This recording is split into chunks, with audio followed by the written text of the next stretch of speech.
Hello, everybody. Welcome to another episode of Money and Change. My name is Ira Robinson. As always, we're here with Stu Shear. Hello, Stu.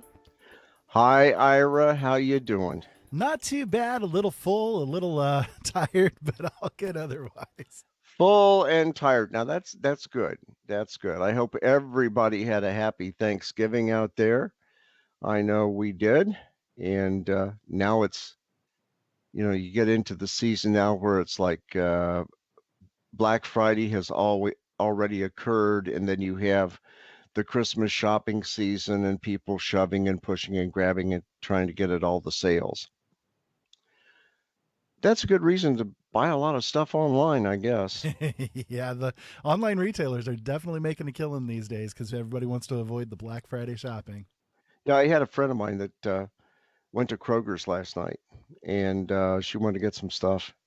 And she called me up. She says, "You wouldn't believe what's going on in there." And I said, "What?" She says, "I walked in and walked out." I said, "Well, what's going on?" And she said, "Daggone it, people were shoving and elbowing and getting in everybody's way, Oh, yeah. and so forth." She said, "Forget it. I'm just coming home." And I said, "Well, that's what happens. You either go um, early during the day or you go late at night. But you don't go the night before Kroger's and or the afternoon before Kroger's and expect to get through unscathed." Yep. So it was like that. So I went there later on about 9 o'clock at night at no problems at all. Everything was relaxed. You probably only had maybe 50 people in the whole store, and they were shopping. I got what I needed to get and get out of there. So I mean, it wasn't all that bad. Well, today we've got a lot of information to cover and we've got some shout outs to do and then our disclaimers. So let's go with the shout outs.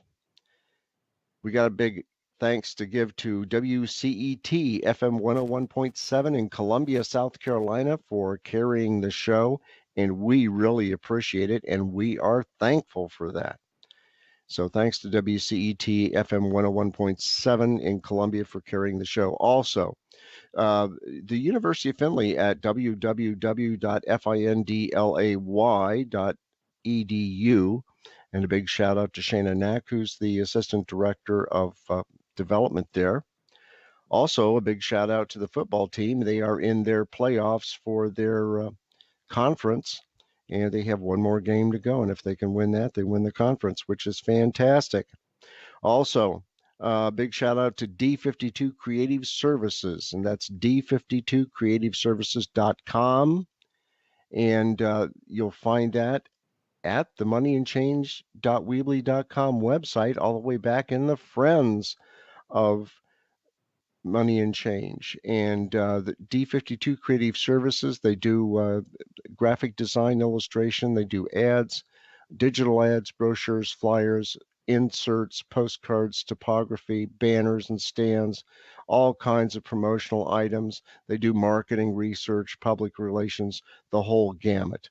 And so if you go to d52creativeservices.com, you'll check out their colorful website. And if you need any marketing or anything that needs to be done with printing or anything like that, contact Mary Frances Barnes Rodriguez at D52 Creative Services and tell her you heard about her business on our show. Also, how about Rusty Duck's Custom Pens? Man, he has done some really, really nice pens. And you can see those in the Friends of Money and Change. And it's in the very last page in our website. And Phil's got some excellent, excellent pens. So you want to check that out, Rusty Duck's Custom Pens. And he's also on Facebook. So if you look up at Rusty Duck's Custom Pens on Facebook, you can go directly to his site. Fantastic artwork on the pens, just fantastic. Also, a big shout out to the Ohio University Marching 110 that was in the Macy's parade today. And this was the third time that the band was in the Macy's parade. And Ohio State will be their first year next year. Eat your heart out, Ohio State. You got beat by Ohio U. Anyhow, go Bobcats. That's my plug for the day. Well, anyhow, let's get into the disclaimer. The information contained in this presented material is from the posting of news agencies on the internet and are not necessarily the views or opinions of the owners of this program. We are not responsible for and expressly disclaim all liability for damages out of any kind arising out of use, reference to, or reliance on any information contained in this broadcast. The information provided is not offered as financial advice, financial planning, or for investment purposes, so you want to use this information at your own risk.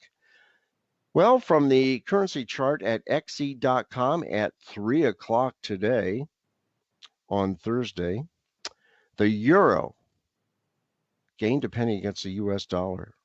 It's now up to $1.18, so the dollar is starting to weaken a little bit. The Great British Pound went up to $1.33. It gained 2 cents against the U.S. dollar. The Australian dollar gained a penny. It's at 76 cents. The Canadian dollar is at 78 cents. The Swiss franc is at $1.01, which is a penny higher than it was before last week. I can't figure out why everything's going up unless the buying power of the U.S. dollar is sliding backwards. So we need to keep an eye on that. Japanese yen just gained just a hair. Last week it was like 0.8 of a cent. Well, it's 8.9 of a cent today.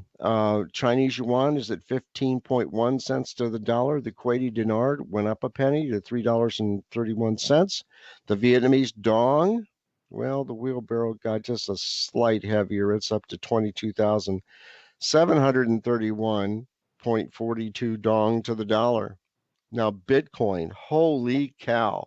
Last week, Bitcoin was $7,757.69 to the Bitcoin.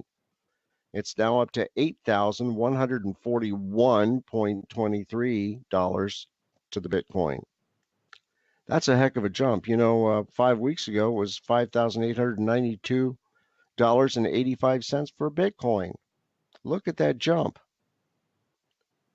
And we've got an article to go over today about Bitcoin, so you want to be hesitant about Bitcoin. Gold, it went up. Last week it was $1,278.79. It's now up to $1,291.02. Wow, that really spiked. Silver, hey, it just went up a penny, $17.09. Whoopee. Platinum, it went up a couple dollars. It's now up to $935.24 an ounce.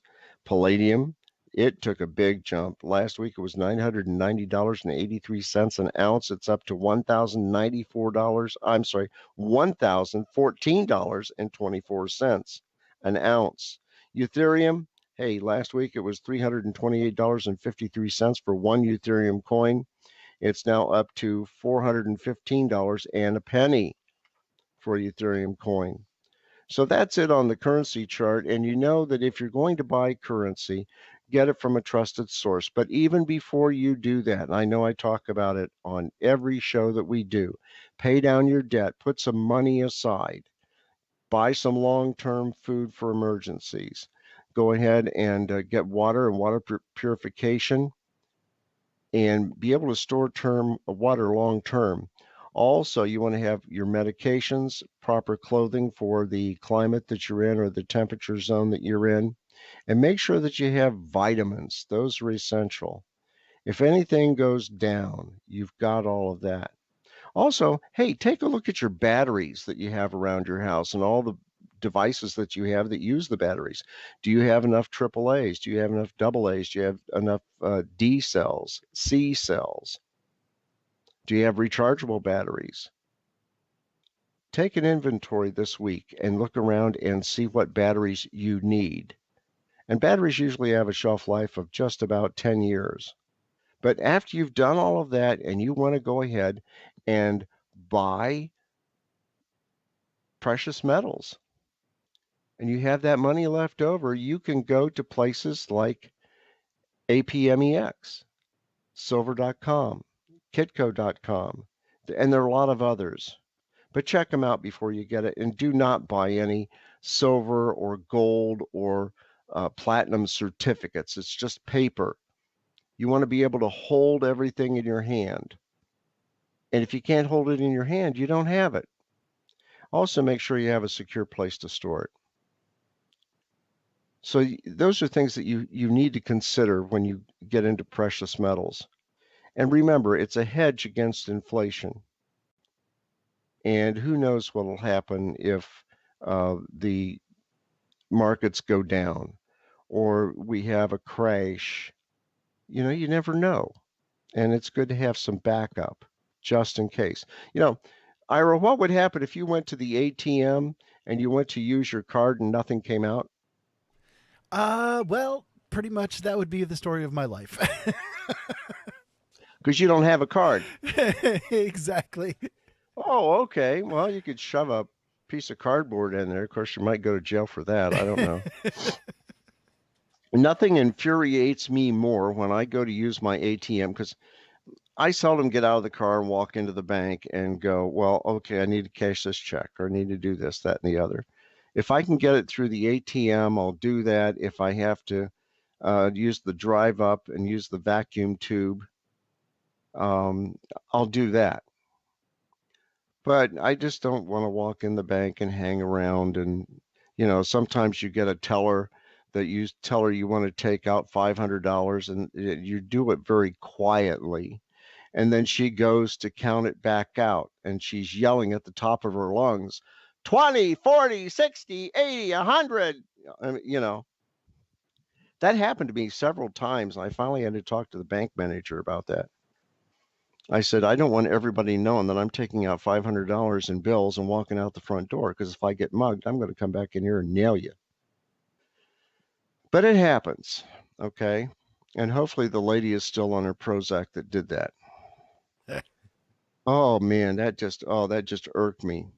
But it's scary. You go to get a pizza and you don't have any money and you don't want to use a credit card because they might, run it through twice and charge you double. So you go to the ATM and you That's put your happened to card me. through. Yep, that's happened And to me. you press all those buttons and then it says, sorry, out of order.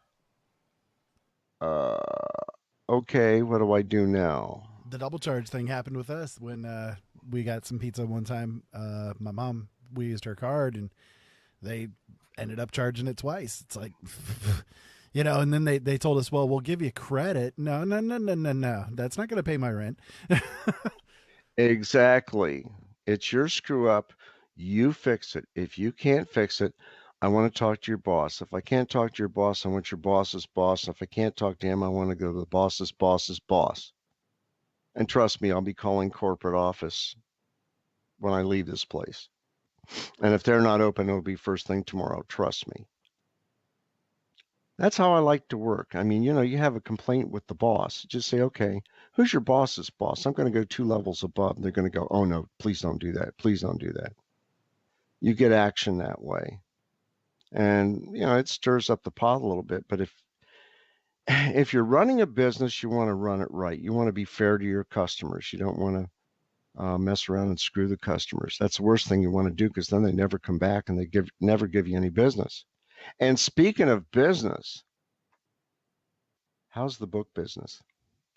Going really well, actually. My new book, The Eternals Game, is now complete. I put the final words into it a couple of days ago, and now I'm getting through the rough edits of it. Hopefully, that'll be ready to go by maybe another month or so. I'm looking to have that one published here at the beginning of the year. I've got one that's coming out actually. I just released my book Penitence here on November 10th, and I've got my book Voices Carry coming out right at the first of the year. We're looking at probably the first week after the new year for that one to be released. And then the Eternals Game, we're going to probably release that one maybe February or March, somewhere around in there perhaps. Wow. Do you put any of this up on YouTube? I do, yes. YouTube.com/C/, Open Eyes Network is the YouTube channel that we always use. And yeah, all the archives of all the shows are there, including this one. Wow, that's amazing. It is. Because if it isn't up there, I get calls from people and they say, when's it going to be up on YouTube? I don't know. I have to call Ira and see what's going on. You know, YouTube can be a royal pain in the butt when you upload videos. Like when you're doing the live streaming and stuff, it's not a problem. It goes right on through. But it seems weird. Every time I try to upload videos, something goes wonky. I don't know what it is. It's the censors. Probably. How do we censor the show? Well, we can't. Because it's a fun show and we're teaching people how to do things. Oh well. What's hilarious is when they, with this show in particular, when I tag it and everything, it always comes back with this video cannot be monetized because it's not advertiser friendly. And I'm like, wait. How much financial advertising do we see on the airwaves every day? How is this show not advertiser friendly? Are you kidding me? Really? They're nuts. They are. I mean, we love them to death, but sometimes the censors just go nuts, you know. I mean, you know, everything's a freebie here. You know, I'm not getting paid to do the show. Yeah. You know, I'm trying to help people out there. I mean, I could sit home and, you know, play with the stock market if I wanted to, or play with the currency market if I wanted to, but no, I want to help some people. And the only way you can help them is educate them. So, you know, and hopefully we're doing that on this show. But, you know, it just, it gets to me sometimes. And I know Michael on L&M Radio Network is having his problems too. Oh, yeah. Yeah, a lot of people are stealing his videos. Well, stealing the videos, and then you take a look at others that are out there, other people on YouTube that I know, and heck, they're getting shafted as well. So what do? Well, hey, we've got a big thing to bring up here. It's not about money, but I think it ought to be mentioned. You know, there was a thing in the New York Times, radiation cloud and a mystery from Russia.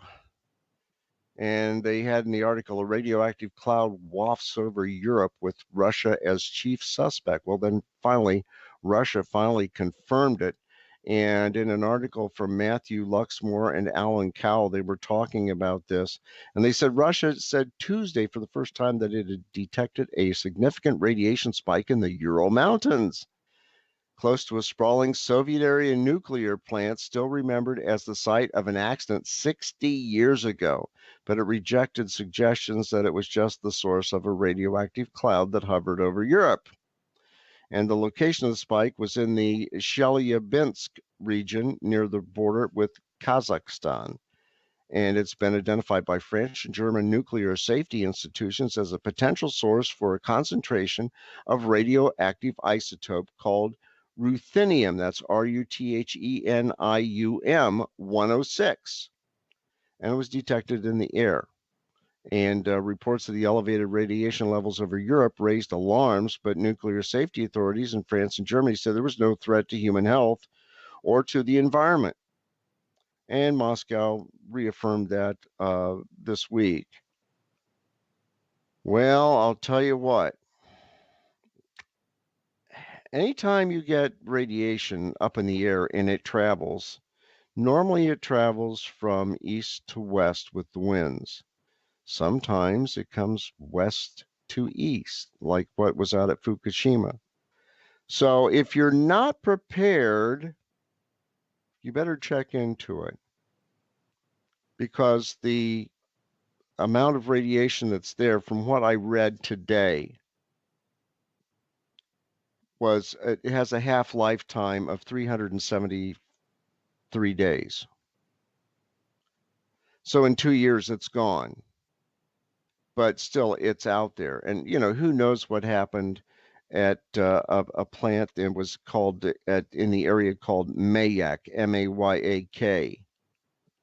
And so, you know, you want to check into that. And they said originally the amount that came out was, I think, 986 times higher than the month earlier.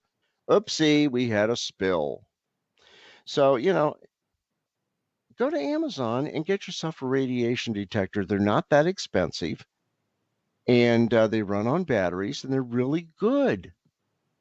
So I dug mine out, made sure the batteries were working, and then I had the batteries to put in it in case those weren't, and started it up, and the digital readout was showing me, what it was. It's only about 3 by 5 inches, and it's about an inch thick. It's a neat thing to have to see if you have radiation. And I have concerns here where I live because we used to have a nuclear plant here in town.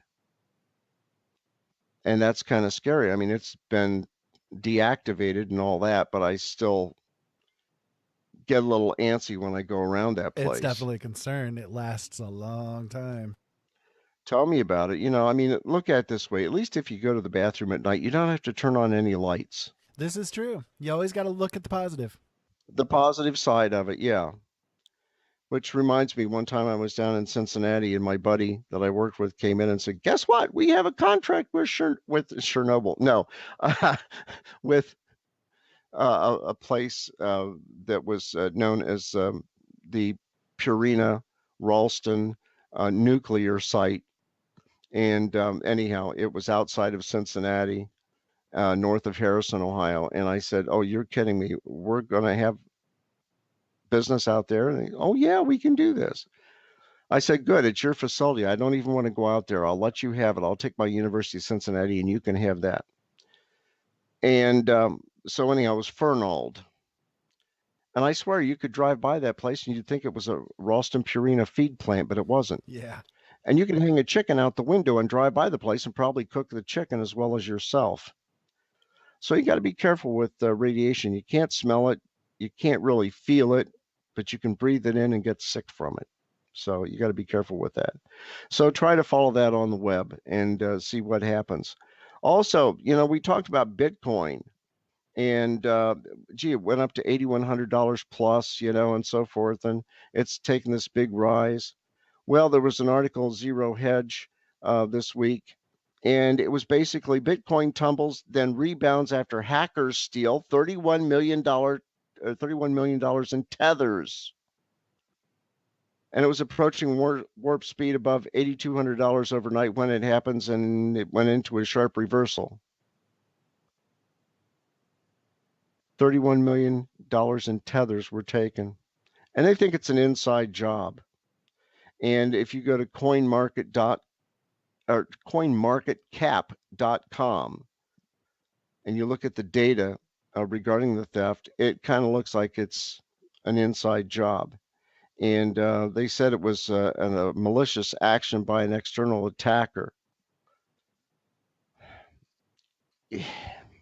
Digital money is digital money. Can you hold it in your hand? That's the big thing. And if you can't, you got a problem. And one of the partners that uses what they call Tether is crypto exchange Bitfinex, Bitfinex, which itself lost 119,756 Bitcoin, which then was worth about $72 million. But now it's valued over $950 million today. And that was way back when they had it at 72 million. And that was according to CoinDesk. And you want to take a look at the lack of security, and that really hurts cryptocurrency. So if you want to get involved in Ethereum or Bitcoin or any of the others, I'd think twice. I really would. Well, after slamming Bitcoin as a money laundering tool, JP Morgan was busted for money laundering. I wouldn't have guessed. Somehow that doesn't surprise me. No. Well, hey, I go to no length to find this information. Exactly. Okay. This came from the Swiss daily Handelszeitung. That's a mouthful. Handelszeitung. Handelszeitung. And it said 2 months after JP Morgan CEO Jamie Dimon lashed out at Bitcoin, calling it a fraud, which is worse than tulip bulbs, warning it won't end well, will blow up, and someone's going to get killed and threatened. That any trader trading in Bitcoin will be fired for being stupid. Well, the Swiss daily Handelszeitung reported in the Swiss subsidiary of JP Morgan was sanctioned by the Swiss regulator FINMA over money laundering and seriously violating supervision laws. And as the newspaper adds, the Swiss sanctions relate to breaches of due diligence in connection with money laundering standards. In other words, JP Morgan was actively aiding and abetting criminal money laundering. And the report further notes the FINMA decision was issued on June 30th and should have been published the following week, but JP Morgan tried to prevent the publication of the judgment. And more recently, the Federal Administrative Court dismissed the appeal.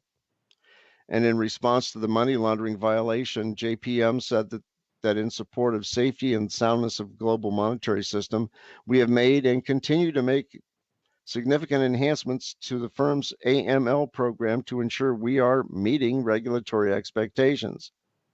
Unfortunately, JP Morgan also said it can't, or rather won't, provide further details since the FINMA resolution from June of 2017 isn't public.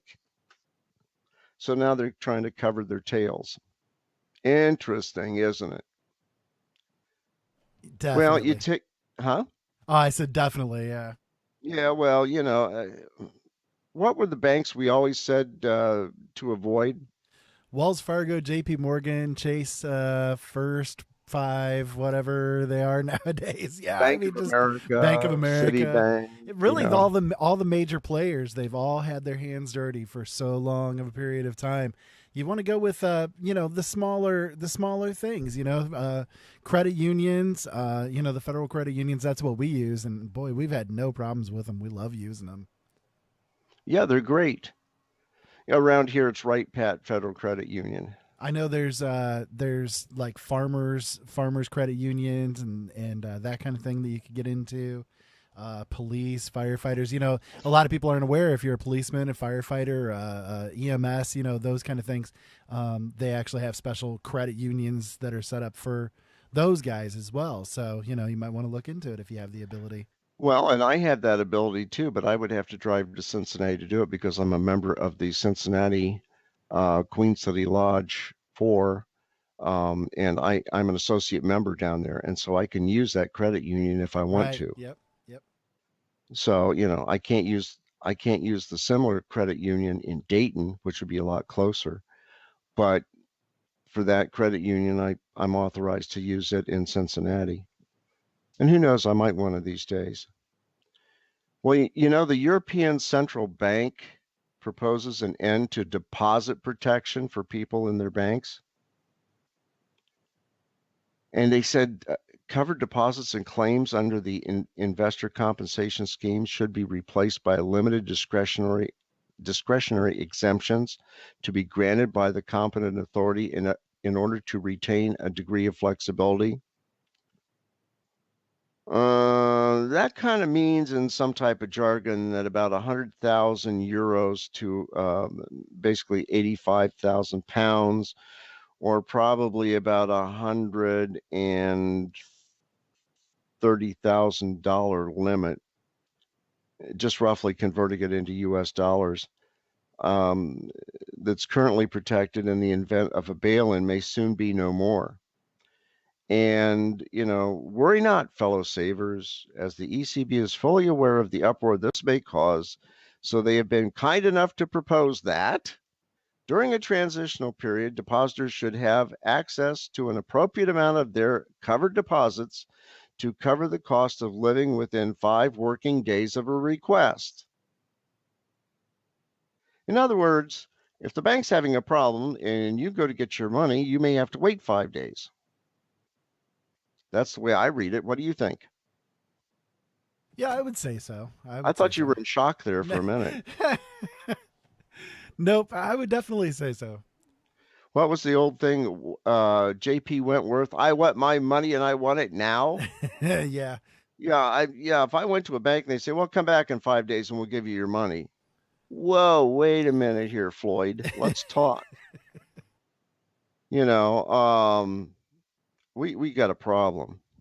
Well, anyhow, that's what they're talking. And they say the bail-ins, who are they for? And according to a May 2016 financial stability review, the European Union bail-in tool is welcome as it contributes to reducing the burden on taxpayers when resolving large systematic financial institutions and mitigates some of the moral hazard incentives associated with too big to fail institutions. So that means to me, if the bank screws up, then they're going to take their depositors' money to cover it. Now, if I was a depositor, I would be incensed. You know, I put my money in a bank and I expect it to be on the up and up. And if you suddenly tell me, guess what, Stu? We really screwed up this month and we're going to have to take 20% of your savings. Well, that would be the last time that they would tell me that. Because I would probably get in my car and drive the 4 blocks or 5 blocks I've got to go to the branch and say, okay, I'm taking it all out right now. You're not going to screw me anymore. Oh, but you have to wait 5 days. I'm going to be in somebody's face awful quick. Real quick, yes. Yeah. Oh, no. No. And taxpayers shouldn't have to bail anything out. And the banks, if they were playing according to the rules, they wouldn't have problems like this. You know, it's the bubble loans that get you. It's the student loans, the car loans to people who can't afford to buy a car in the first place, and they give you 125%. Oh, we'll give you the loan, and you can pay us back in 2 months, every month from that point on, or you can pay us back in 4 months or whatever they want to do. You can come into the dealership and just sign your name and walk out of here with a brand new car. Wow. And then you get nailed. It's scary out there. I mean, banks scare me.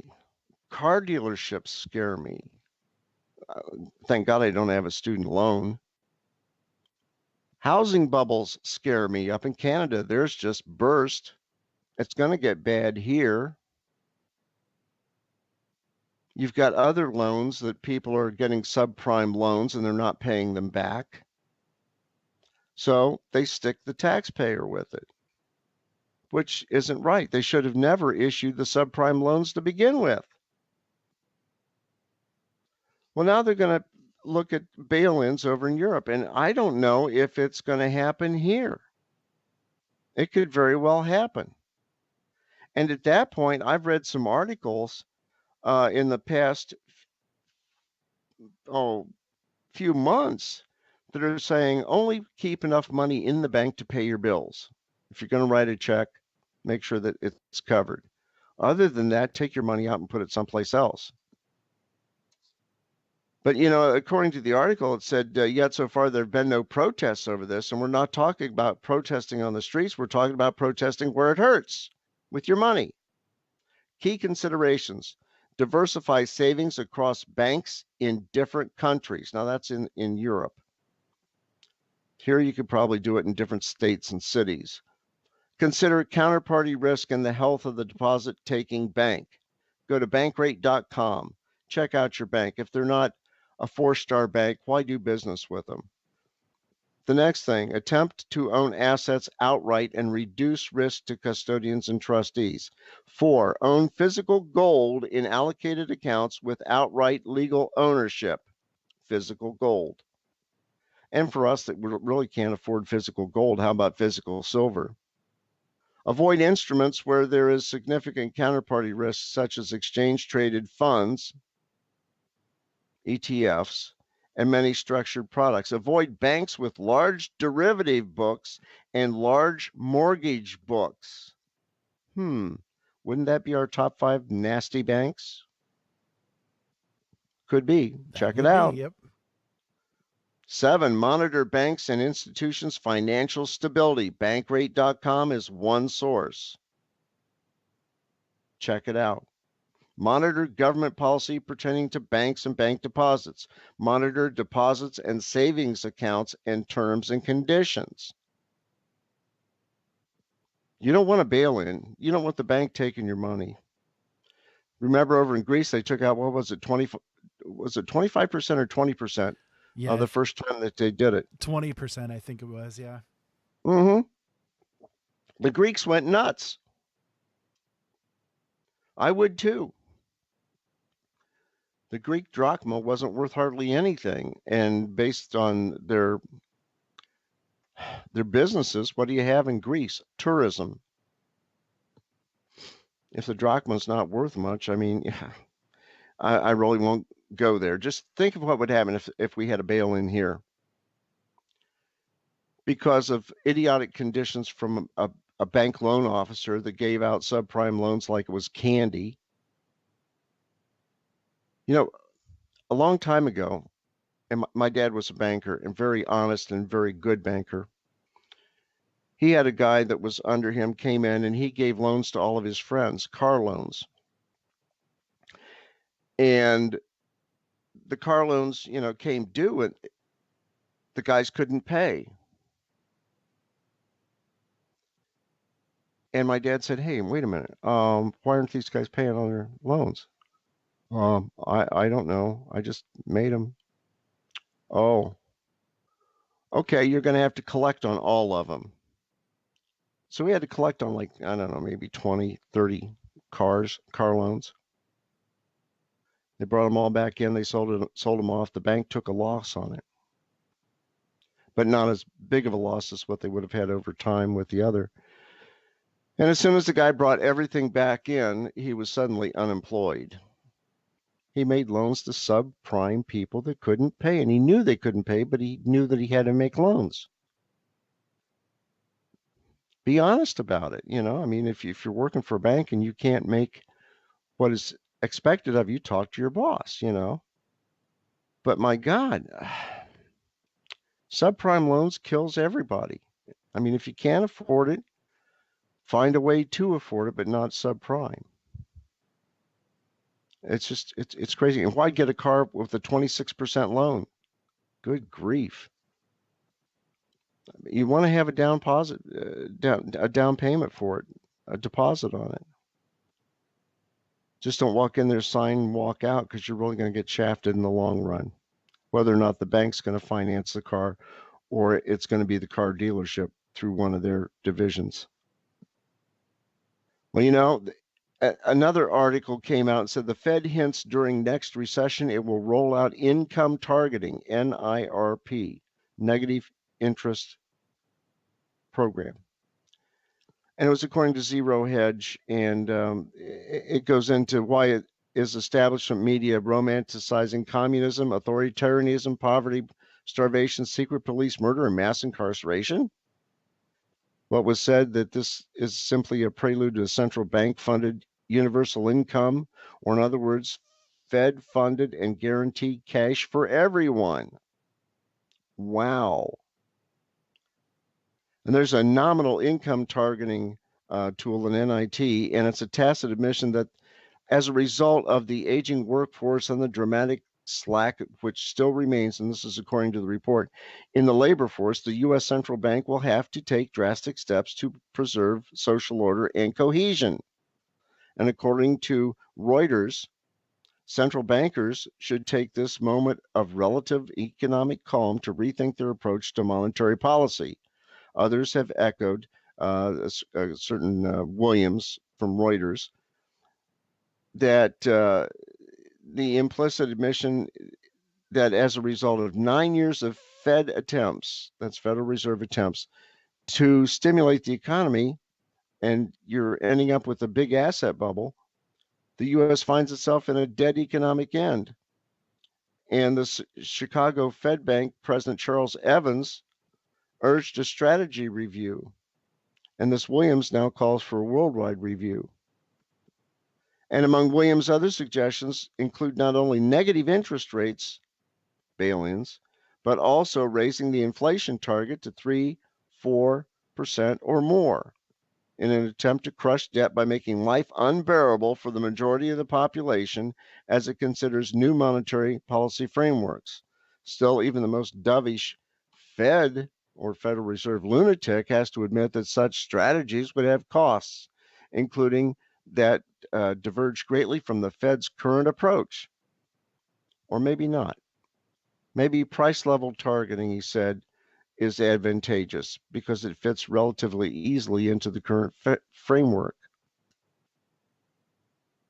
And considering for the better part of a decade, the Fed prescribed lower rates and zero interest rate programs, ZIRPs, as the cure for the morbid U.S. economy, only to flip and then propose higher rates as a solution to the problems. Sometimes I wonder about the central bankers. I mean, the local guys in the local banks are pretty good people. But when you start getting into the big banks, I don't care if it's Goldman Sachs or Wells Fargo or JP Morgan Chase or the others. It scares me. It really does. And yeah, we could have bail-ins here. And there are just a lot of things to consider. And this universal income thing, oh, great. We now get, let's just say hypothetically, $2,000 a month. And that's all you get. Everybody gets that $2,000 a month. Live on it. What would happen if that happened to you, Ira? I think I'd be a little upset. Oh, there are probably riots in the streets. At the very least, a new book, a new book. A new book. And what would you call it? Financial apocalypse. Yeah. Open up your wallet and kiss your money goodbye. Kiss your money goodbye. There you go. That would work. kiss we could team up on one of those. Kiss the change. Yeah, kiss the change. Yeah, you kid. Oh man. Or embrace the change. Ooh, embrace the change. There we go. There's another one. Oh no, that's too Obama-esque. Ah, that's true. That's true. Nah. We don't want to go there. Oh, by the way, if you go to YouTube and you look up Joe Dan Gorman,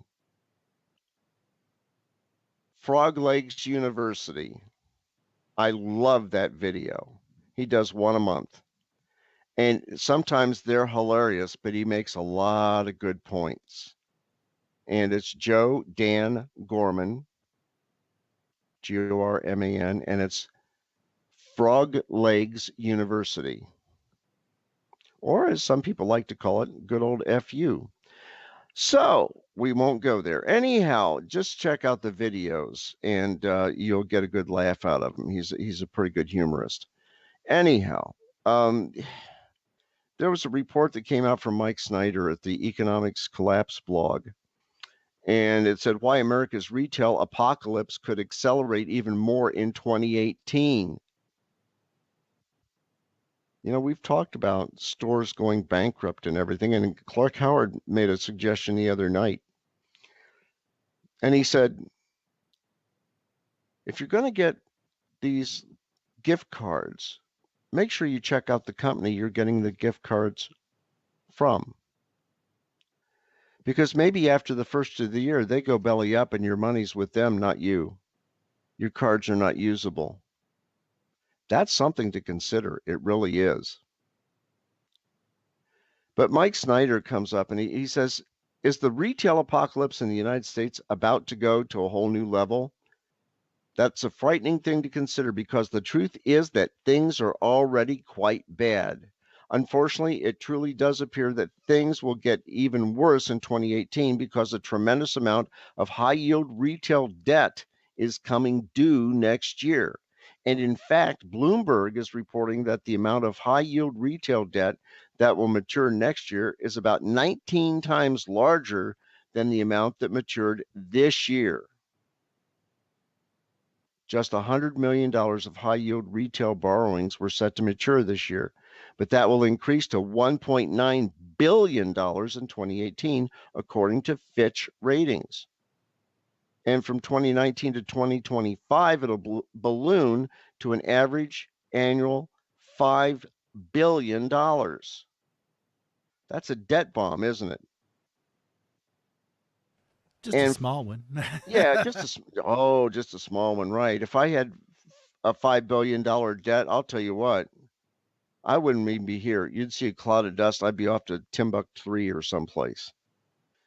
But with the debt bomb, for those of you that aren't familiar with these concepts, high yield debt is considered to be the riskiest form of debt. And retailers all over the nation went on a tremendous debt binge for years. And many of those loans never should have been made. But now it's coming due. And a lot of them won't be able to pay. And you take a look at all the stores out there. Snyder has written about Sears and other troubled retailers that definitely appear to be headed for zero, according to him. And that might happen. Look at the stores that have closed. It's scary. 2018, hey, maybe, I read one article, maybe we're 3 to 4 months away from SHTF, on the financial markets. It's scary. So watch how you're spending your money. Please put some money aside. Like I've always said, put your money aside. Get long-term foods. Be able to heat your house. Vitamins. Batteries. All kinds of stuff. And if you haven't started to prep, you better do it. And if you go to moneyandchange.weebly.com, check on the preparedness pages. There's plenty of articles there. I mean, please do that. Everybody's been talking about Obamacare lately. And they say that the Republicans want to get rid of it. Well, yeah, it's draining everybody. It was a bad idea to begin with. Well, there was an article that was out in Zero Hedge again. Helpless raging Charlottesville family shocked by these 2018 Obamacare premiums. It's horrific. And it said over the past several months, Democrats have jumped on every opportunity possible to blame the Trump administration for yet another year of staggering Obamacare premium increases. Well, ironically, despite arguments from the left that Trump's defunding of Obamacare marketing budget would cause 2018 signups to plunge, well, Politico recently reported they're actually up in 2018, which begs the question, was the Obama administration just wasting $100 million a year in taxpayer money for nothing? And meanwhile, a fresh barrage of outcries from Democrats, most notably Nancy Pelosi. Remember? You got to vote on it first before you can read what's in it. Well, came after Trump's decision to cut federal subsidies, an action which the CBO budget office insisted could result in devastating premium increases up to 20%. And of course, if Trump is responsible for 20% of Obamacare's premium hikes in 2018, then perhaps Nancy Pelosi should explain to the Dixon family in Charlottesville, Virginia, precisely who's responsible for the other portion of the 235% premium hike they just received. Wow. You take a look at a 38-year-old Charlottesville husband and a father of a 3 and a 1-year-old, and they go to re-enroll this month, and his only choice for coverage would cost him more than $3,000 a month for his family of 4, which would have amounted to an increase of more than 300% over the $900 he paid the year before. And Dixon said, helpless is definitely a good word for it. Rage is also a good word.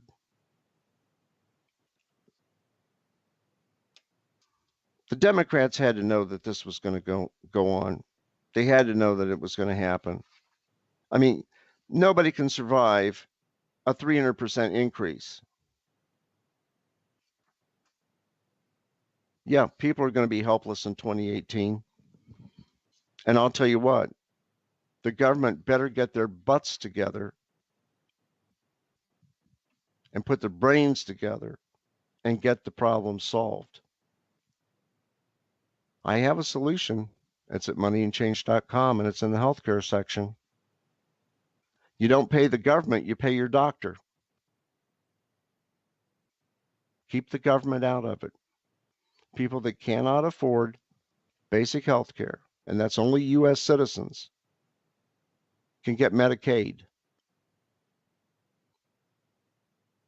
Illegals, not a zip zilch. You can go use the emergency room if you have a legitimate emergency. That by law is covered. But take a look at that at moneyandchange.weebly.com. You can download it. It's in the healthcare section. And right now, our U.S. national debt is at $20,534,461,000,000 and climbing like crazy. And the debt per citizen is $62,930. I don't have that. Do you? Jeez. Not handy. No, and the debt per taxpayer, I bet you don't have this, $170,000. Let me check my bank account. No. Let me look in my wallet here. Let me open it up. What do you mean I got 3 moths in there? Oh God, one of them flew out. I got 2. Yeah, you got a problem there. Man, I'll tell you, it's crazy.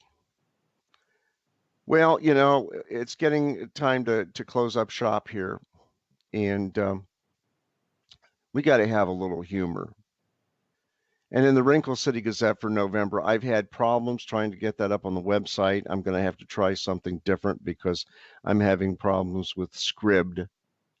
And you may just have to download the PDF file if I can't get Scribd to work. But anyhow, the Scapegoat basketball team at Wrinkle City, it's a horrendous sports program they have there. I mean, the football team can't win games. The basketball team has problems with games, and the track team shows up and they just lay around to do nothing. But when a siren goes off, they all scatter to the winds. It's amazing, dodging the cops in Wrinkle City. But the Scapegoat basketball team is really up to playing some pranks. And this month, what they did, the seniors on the basketball team played a prank on the principal, and they let 3 goats loose inside the school. But before turning the goats loose, they painted numbers on the sides of the goats: 1, 2, and 4. And the principal and teachers spent most of the day looking for number 3. So that tells you how stupid they are in Wrinkle City. Just a little. Just a little bit. But, you take a look at a lot of things, and like I said last week, you're from Wrinkle City when you let your 14-year-old daughter smoke at the dinner table in front of her kids. And the Blue Book value of your truck goes up and down depending on how much gas is in it. And you've been married 4 times and still have the same in-laws. Yep, that's Wrinkle City. But it's got plenty of good stories in there, and it's got some hilarious things. Now, December is going to be a little bit different. We're going to cover the holiday season, but we're going to get a little bit wilder with that. I've got some new things. Also,